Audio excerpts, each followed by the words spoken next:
നല്ല രീതിയിൽ തന്നെ ഇത് ഇളക്കി കൊടുത്തതിന് ശേഷം നമുക്ക് ഇതിലേക്ക് 4 തക്കാളിയാണ് കേട്ടോ എടുത്തിട്ടുള്ളത്. 4 വലിയ തക്കാളി കട്ട് ചെയ്തെടുത്തതാണ്. അതും കൂടി ഇതിലേക്ക് ചേർത്ത് കൊടുക്കാം. തക്കാളി ചട്നി ഉണ്ടാക്കുമ്പോൾ നല്ല പഴുത്ത തക്കാളി എടുക്കാൻ വേണ്ടി ശ്രദ്ധിക്കുക. അപ്പോഴാണ് നമ്മുടെ തക്കാളി ചട്നിക്ക് ടേസ്റ്റ് ഉണ്ടാവുള്ളൂ. അപ്പോൾ നമ്മൾ തക്കാളിയും കൂടി ചേർത്ത് കൊടുത്തതിന് ശേഷം ഒന്ന് വഴറ്റിയെടുക്കാം. അതിനുശേഷം നമുക്ക് മൂടി വെച്ചിട്ട് ഒരു 2 മിനിറ്റ് ഒന്ന് വേവിച്ചെടുക്കാം. തക്കാളി ഒന്ന് വെന്ത് സോഫ്റ്റ് ആവുന്ന വരേക്കും നമുക്കൊന്ന് മൂടി വെച്ച് വേവിക്കണം. അപ്പോൾ അതാ തക്കാളി ഞാൻ മൂടി വെച്ചിട്ടുണ്ട്.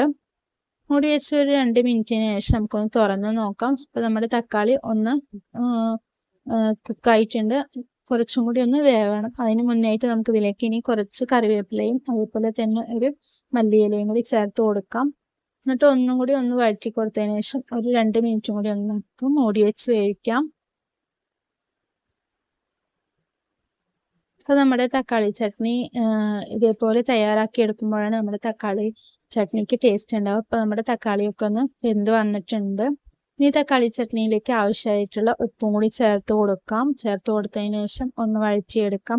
അതിന് ശേഷം ഇതൊന്ന് 2 മിനിറ്റും കൂടി ഒന്ന് വഴറ്റിയതിന് ശേഷം നമുക്കതൊന്ന് സ്റ്റൗ ഓഫ് ചെയ്യാം.